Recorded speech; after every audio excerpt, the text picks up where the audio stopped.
नमस्कार बच्चों।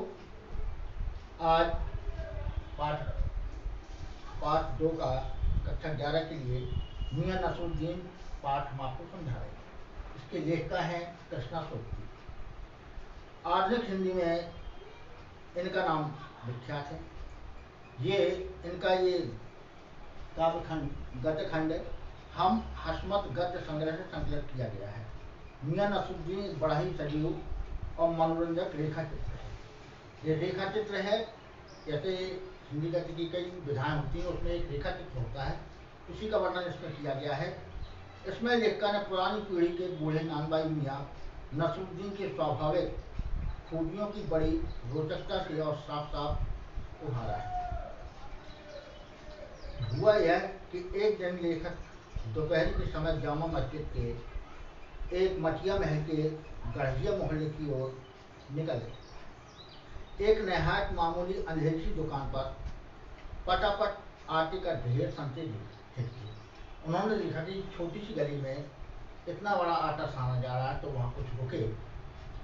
सोचा सेवइयों की तैयारी हो। उन्होंने सोचा यहाँ सेवइयाँ बनाती जाए रही होंगी, क्योंकि ईद का त्यौहार आने वाला है, इसलिए उन्होंने सेवइयाँ तैयार कर रही।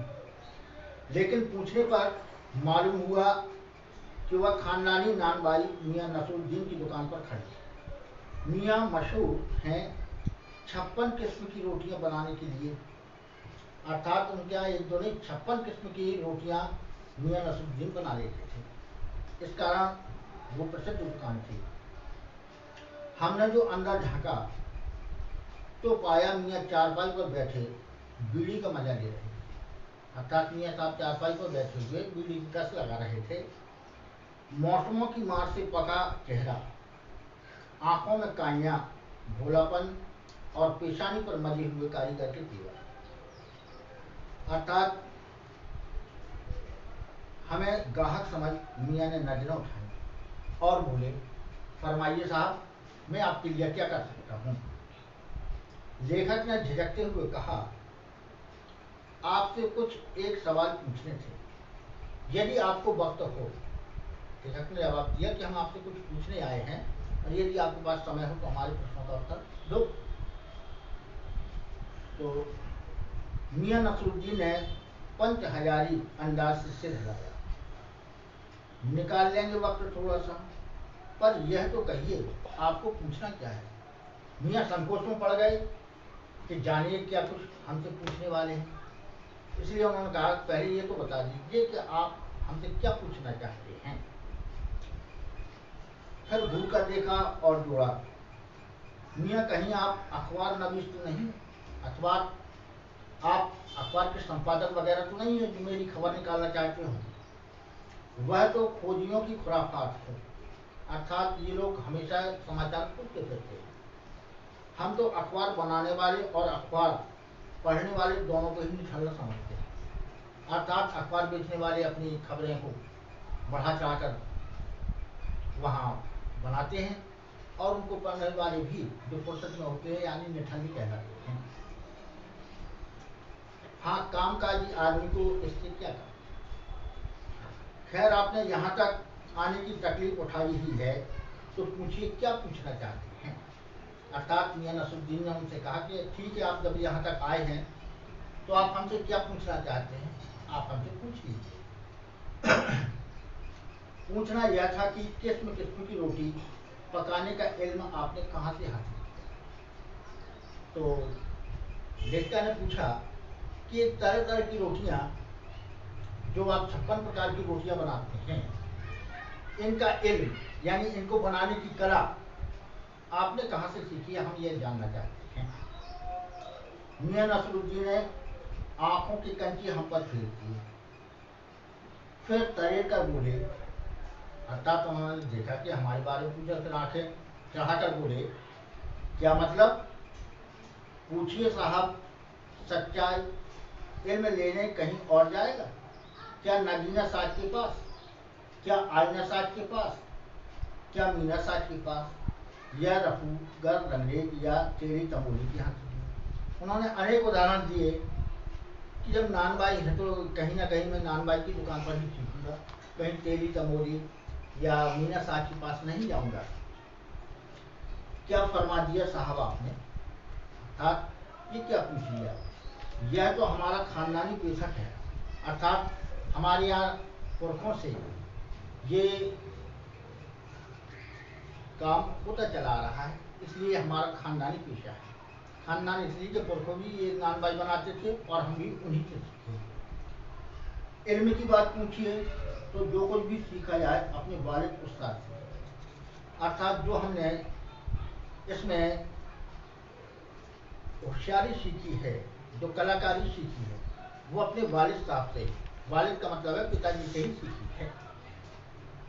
मतलब यह है कि हम घर से न निकले, न कोई पेशा अख्तियार करें, अर्थात अब हमें दूसरे काम तलाशने की क्या आवश्यकता है। जब हमारे घर में पुरखौती धंधा होता है, हमने उसी को सीखा और उसी का काम करेंगे। जो बाप दादा का हुनर था वही उनसे पाया। जो हमारे पुरखों ने जो चित्रकारी या कलाकारी सीखी थी, आज वही हुनर हमने उनसे प्राप्त किया है। हमें सीखने के लिए कहीं अन्य नहीं जाना पड़ा। और वालिद मरहूम के उठ जाने पर, अर्थात हमारे पिताजी के स्वर्ग सिधार जाने पर, आ बैठे उन्हीं के थी पर, थी मतलब दुकान पर, हम उन्हीं के स्थान पर अपनी दुकान खोल ली और उसे चला रहे हैं। तो लेखक ने पूछा, आपके वालिद यानी आपके पिताजी मियां नसरुद्दीन की आंखें लम्हा भर को किसी भट्टी में डूब, अर्थात मियां नसरुद्दीन कुछ क्षण तक तो भट्टी की ओर घूरते रहे, जैसे कुछ विचार कर रहे हों। फिर विचार करके उन्होंने बताया, लगा गहरी सोच में है, सिर हिलाया, क्या आंखों के आगे चेहरा जिंदा, और वो इस मुद्रा में हो गए जैसे उनके पिताजी सामने प्रकट हो गए। हाँ, हमारे वालिद साहब मशहूर थे, यानी हमारे पिताजी इस क्षेत्र में रोटियों के लिए या नानबाइयों के लिए बहुत ही प्रसिद्ध थे। वर्कर शाही नानबाई गढ़िया वाले के नाम थे, यानी उन्होंने बताया कि हमारे वालिद का नाम वर्कर शाही नानबाई गढ़िया वाले के नाम से है, और उनके वालिद के यानी कि हमारे दादा साहब यानी पिताजी के पिताजी इस नाम से प्रसिद्ध थे, आला नानबाई मियां कल्लन, ये उनके पुरखों के नाम थे। आपको इन दोनों में से किसी किसी की कोई नसीहत याद हो, अर्थात अपने पिताजी की या पिताजी के पिताजी की आपको कोई नसीहत याद है? नसीहत काहे की मियाँ, काम करने से आता है, नसीहतों से नहीं। अर्थात शिक्षा देने से कोई नहीं आता, जब तक हम उस कार्य में न डूब जाएं तब तक हम उस कार्य को सिद्ध नहीं कर पाते। केवल सुनने मात्र से ही कोई शिक्षा ग्रहण नहीं कर पाता।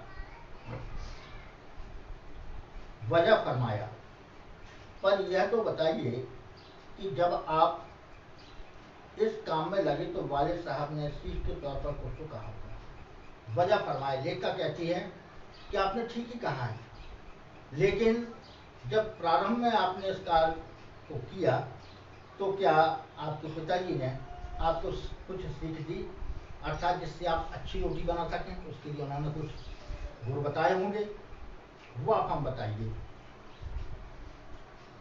नसरुद्दीन साहब ने जल्दी जल्दी दो तीन कस खींची, अर्थात वो बीड़ी पी रहे थे, तो उन्होंने जब ये प्रश्न सुना तो जल्दी जल्दी बीड़ी कस खींचे, फिर गला साफ किया और बड़े अंदाज से बोले, अगर आपको कुछ कहलवाना ही है तो बताइए। अर्थात लेखक की ओर मुखातिब होकर वो बोले कि यदि आप मुझसे कुछ कहलाना चाहते हैं तो ठीक है, आपके कहे अनुसार हम कुछ कह देते हैं। आप जानो, जब बच्चा उस्ताद के यहाँ पढ़ने बैठता है तो उस्ताद कहता है अलिफ, बच्चा कहता है अलिफ, कह बे, बच्चा कहता है बे, कह जीम, बच्चा कहता है जीम। अर्थात ये उर्दू की पढ़ाई है, उसमें जैसे छोटा बड़ा छोटी बड़ी पढ़ाई जाती है, उसी प्रकार होता है अलफ बे ते जीम के, इस प्रकार की उर्दू की शिक्षा के बारे में उन्होंने बताया। इसी बीच उस्ताद जोर का एक हाथ सिर पर बच्चे को मारता है और शागिर्द चुपचाप परवान करता है। अर्थात बच्चे को एक तमाचा लगता है जिस कारण उसका जो चेला होता है, बच्चा जो छोटा होता है, जो सीख रहा होता है, वो चुपचाप हो जाता है। समझे साहब, एक तो पढ़ाई ऐसी और दूसरी बात बीच में ही छोड़कर वो सामने से गुजरते हुए मीर साहब को आवाज दे डाली, कहो भाई मीर साहब, सुबह ना आना हुआ, पर क्यों?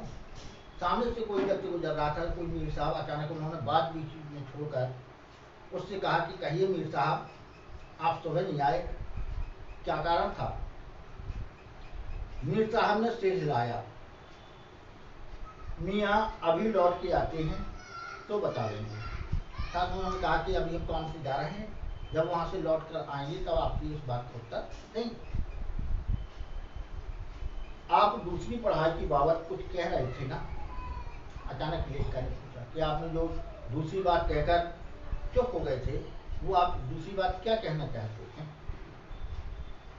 इस बार मियाँ नसरुद्दीन ने यूं सिर हिलाया कि जैसे सुकरात एक प्रसिद्ध दार्शनिक था जो कि बहुत सी बातें जानता था। उसी प्रकार मनोवैज्ञानिक की तरह उन्होंने सिर हिलाया और बोले, हाँ, एक दूसरी पढ़ाई भी होती है। सुनिए, अगर बच्चे को भेजा मदरसे तो बच्चा न कच्ची में बैठा, न बैठा हुआ पक्की में, न दूसरी में, और जा बैठा तीसरी में।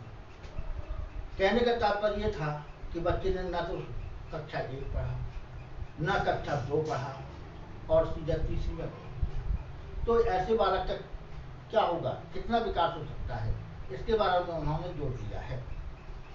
और जा बैठा तीसरी में हम यह पूछेंगे कि उन 3 जमातों का क्या हुआ, अर्थात जो से प्रारंभ से सीखना था वो तो सीख नहीं पाया, फिर बीच में वो क्या सीखेगा, अर्थात वो अपने हुनर में कच्चा रह जाएगा। कहने का तात्पर्य था कि वो समझा रहे कि यदि उन्होंने पहली और दूसरी क्लास नहीं पढ़ी और अचानक तीसरी में बैठा दिया गया तो वो बच्चा हमेशा कमजोर ही रहेगा। क्या होगा उन 3 क्लासों का, अर्थात वो छोड़ चुका है, उसने नहीं सीखा, तो चौथी में हमेशा कमजोर ही रहेगा। अपना ख्याल था कि मियाँ नसरुद्दीन नान भाई अपनी बात का निचोड़ भी निकालेंगे, अर्थात लेखक ने सोचा कि शायद नसरुद्दीन मियाँ इस बात का सही तरह से जवाब भी देंगे, पर वह हम ही पर दागते रहे, अर्थात वो लेखक से ही प्रश्न पूछने लगे, आप ही बताइए उन 2-3 जमातों का क्या हुआ? मियाँ नसरुद्दीन ने लेखक से प्रश्न किया कि अब आप बताइए, 2-3 जमात उसने नहीं पढ़ी तो ऐसे बच्चे का क्या हुआ? अर्थात प्रश्न का उत्तर न देकर उल्टा उन्होंने लेखक से प्रश्न किया। यह बात मेरी समझ के तो बाहर। लेखक ने बता दिया कि यह बात तो मेरी समझ में नहीं आई कि आपके कहने का तात्पर्य क्या है, इसलिए आप ही इसे समझाइए।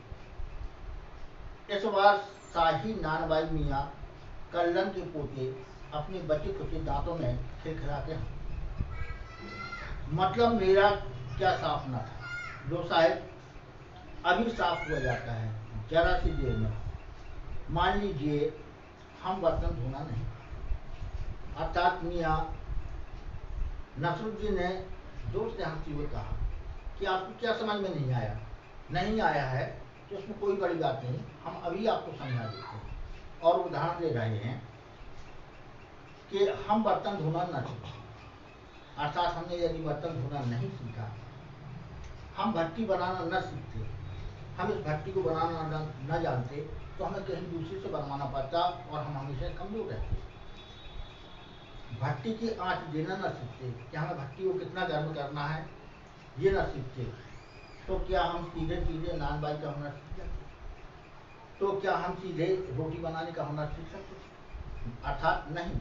अर्थात पहले हमें बर्तन धोना सीखना पड़ेगा, फिर भट्टी का बनाना कि उसे किस तरह से हम बनाएं, किस तरह से हम भट्टी का निर्माण करें जिसके कारण अच्छी तरह से जल सके। दूसरी बात, भट्टी में कितना ईंधन डालना है कि आंच में हमारी रोटियां सही बन सकें, और तब जाकर हम फिर रोटी बनाने का हुनर सीख सकते हैं। अर्थात सीधे कोई नानबाई या रोटी बनाने वाला नहीं बन सकता, इसके लिए प्रारंभ से हमें शिक्षा लेनी होगी। जिस प्रकार पहली दूसरी को पार किए बिना तीसरी पे आ सकते हैं। इसी प्रकार इन हमलों को सीखे बिना अचानक कोई नानबाई नहीं बन सकता।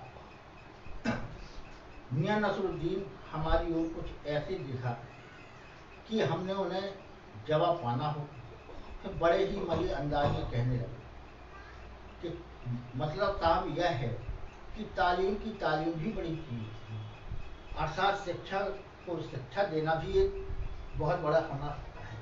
ये कहने का तात्पर्य था मियाँ नसरुद्दीन का। सिर हिलाया है साहिब माना। अब उन्होंने सिर हिलाया कि साहब अब इसको तो आप मानते हैं। मियाँ नसरुद्दीन जोश में आ गए। हमने ना लगाया होता खोंचा तो आज क्या यहाँ बैठे। मियाँ नसरुद्दीन कहने लगे कि यदि हमने प्रारंभ से छोटे मोटे खोंचा ना लगाया होता तो आज हम स्नान बाई की दुकान पर कैसे। अर्थात प्रारंभ में हमने छोटा सा खोंचा लगाया, वहाँ सीखे, फिर जब हम वहाँ पूर्णतः सीख चुके तब इस दुकान पर आकर बैठे हैं। मियाँ को खोंचे वाले दिनों में भटकते देख हमने बात कर रखी। अर्थात जब उन्होंने समझ लिया कि मियाँ प्रारंभ में खोंचा भी लगाते थे तो हमने उनसे पूछा किया, आपने खानदानी नानबाई होने का जिक्र किया, क्या यहाँ और भी नानबाई है। लेखक ने मियाँ नसरुद्दीन से प्रश्न किया कि आप जब कहते हैं कि हम खानदानी नानबाई हैं, अर्थात आपके पुरखे भी इस कार्य को करते रहे, तो क्या यहाँ आपके अलावा और दूसरी भी नानबाई हैं, अर्थात दूसरी रोटियां बनाने वाले भी हैं, कि केवल आप ही यहाँ हैं। तो मियाँ ने घूरा बहुत तेरे पर खानदानी नहीं। मियाँ ने उनको तीव्र दृष्टि से देखा, कहा है तो बहुत से नानबाई लेकिन कोई खानदानी नहीं। अर्थात हमारे पुरखे इस कार्य को करते थे, अन्य के पुरखे उस कार्य को नहीं करते रहे, वो तो अभी नए सीखे हुए नानबाई हैं। सुनिए, दिमाग में चक्कर काट गई है एक बात। हमारे बुजुर्गों से बादशाह सलामत ने यूँ कहा, मियाँ नानबाई कोई नई चीज खिला सकते। तब उन्होंने अपने पुरखों की याद दिलाते हुए कहा कि हमारे पुरखे बादशाह सलामत के यहाँ कार्य करते थे और उन्हीं दिनों का जिक्र है कि बादशाह सलामत ने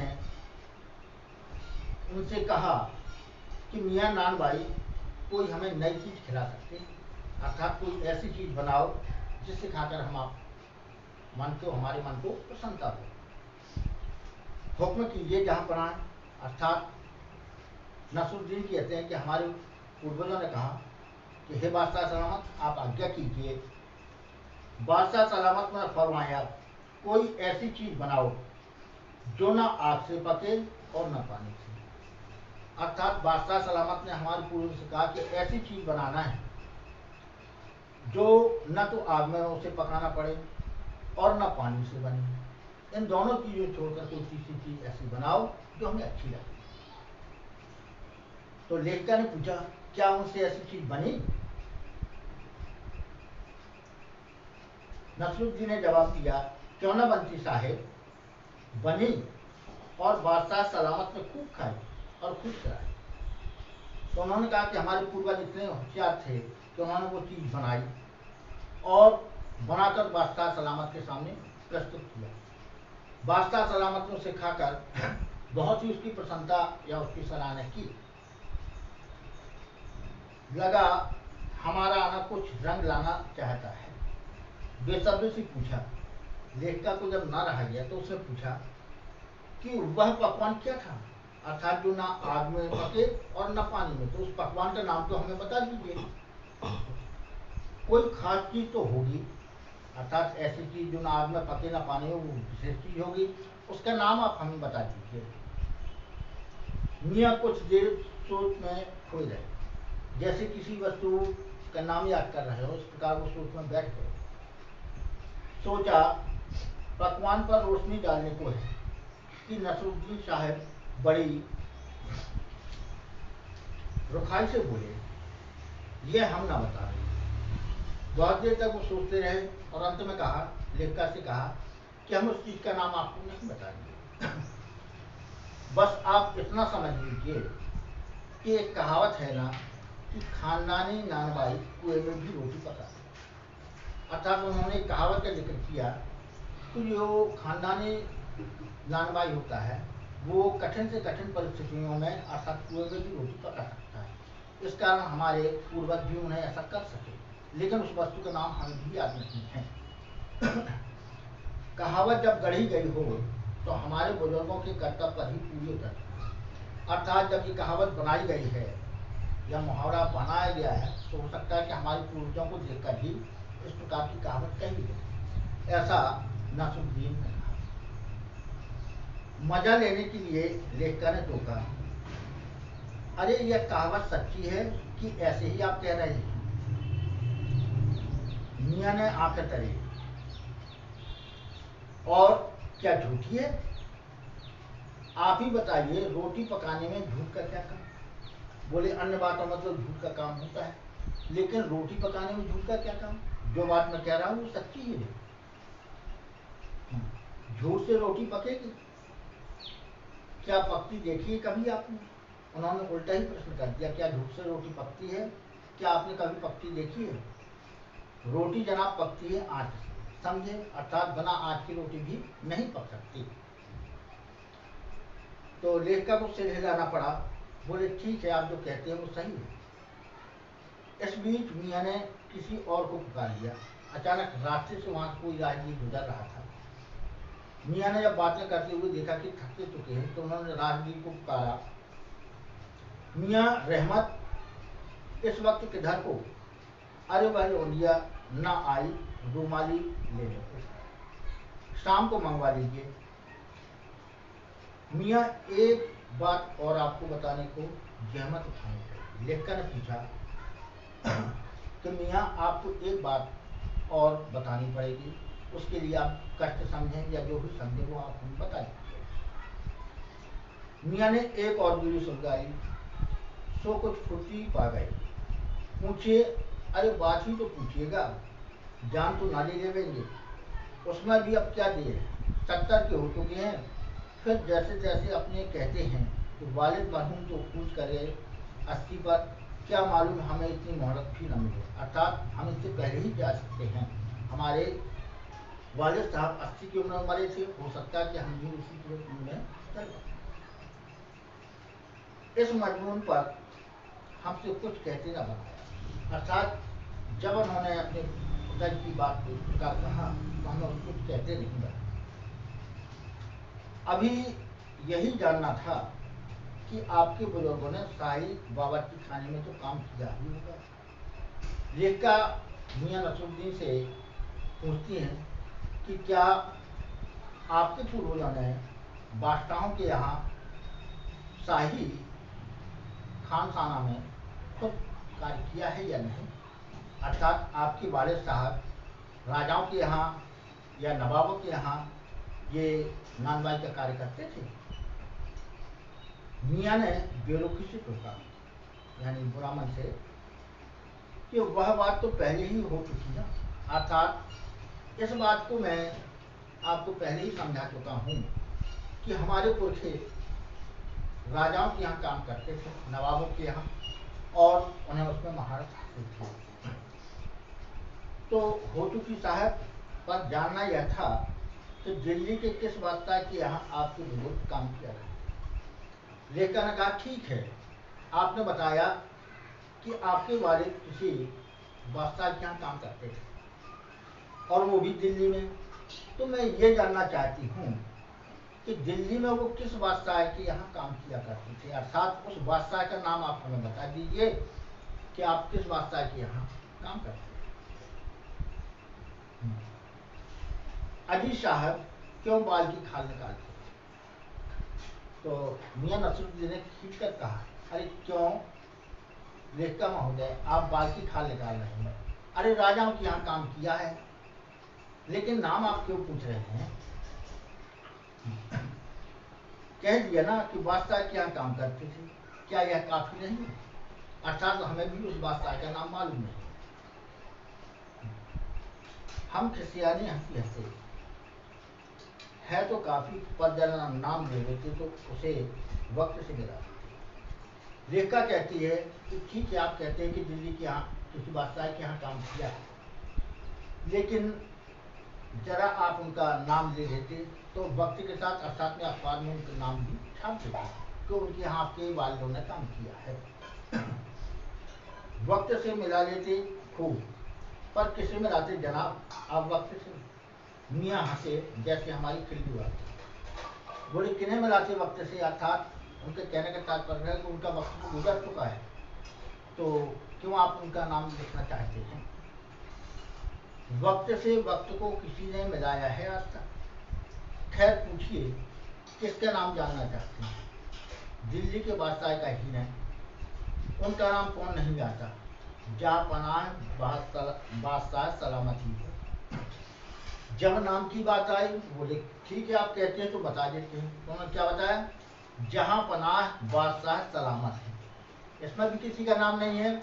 जहाँ पनाह माने बादशाह और बादशाह माने बादशाह। उन्होंने किसी का नाम नहीं किया, कह दिया जहाँ पनाह बादशाह सलामत, अर्थात उसमें किसी का नाम नहीं आया। और उन्होंने उस बात का उत्तर भी दे दिया। कौन से? बहादुर शाह जफर, लेखकर ने पूछा।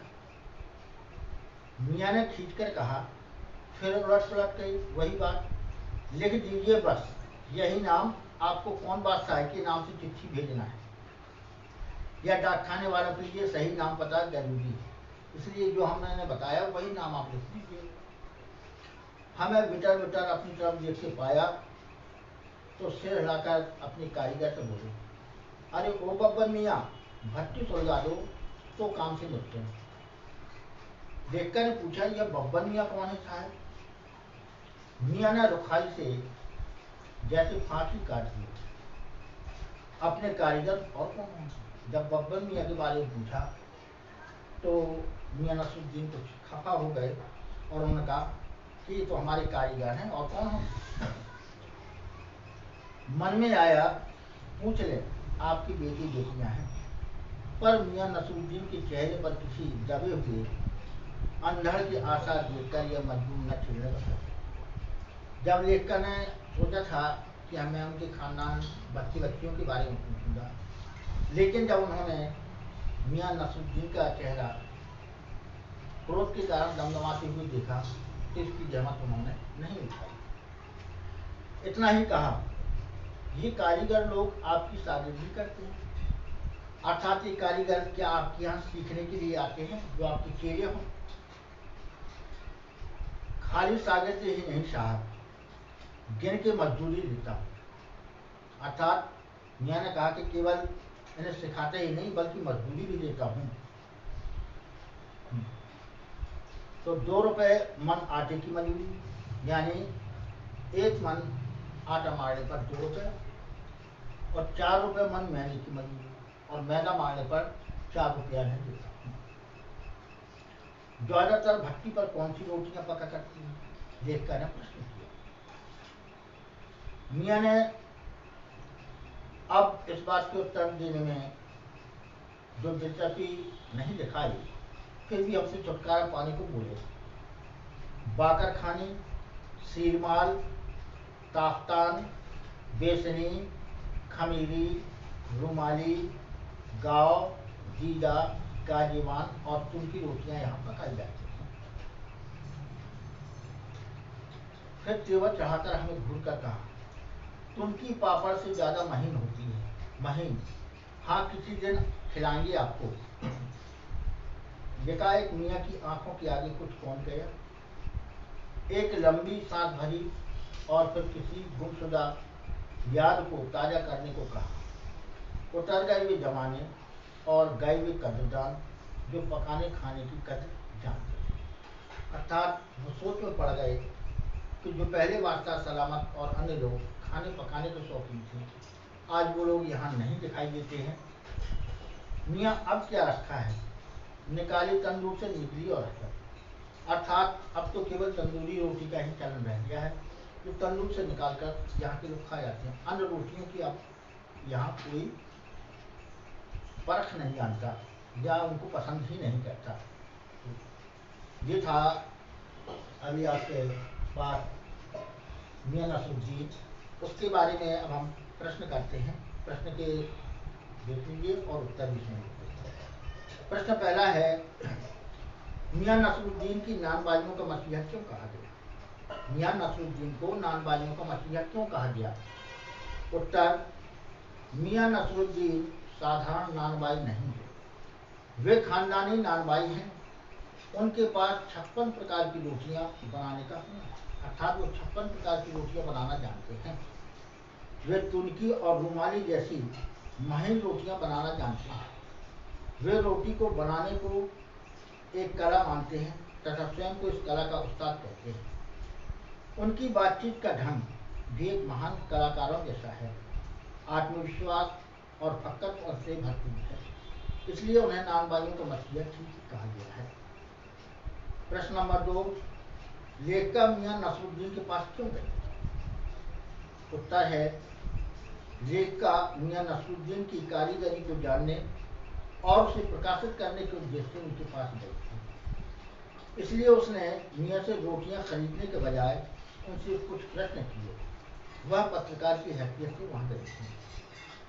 प्रश्न नंबर 3, बादशाह के नाम का प्रसंग आते ही लेखिका की बातों से मियां नसरुद्दीन की दिलचस्पी क्यों खत्म होने लगी? उत्तर, बादशाह के नाम का प्रसंग आते ही मियां नसरुद्दीन की रुचि लेखक की बातों में इसलिए कम होने लगी क्योंकि मियां ने ये सब बातें परंपरा से सुनी सुनाई थी।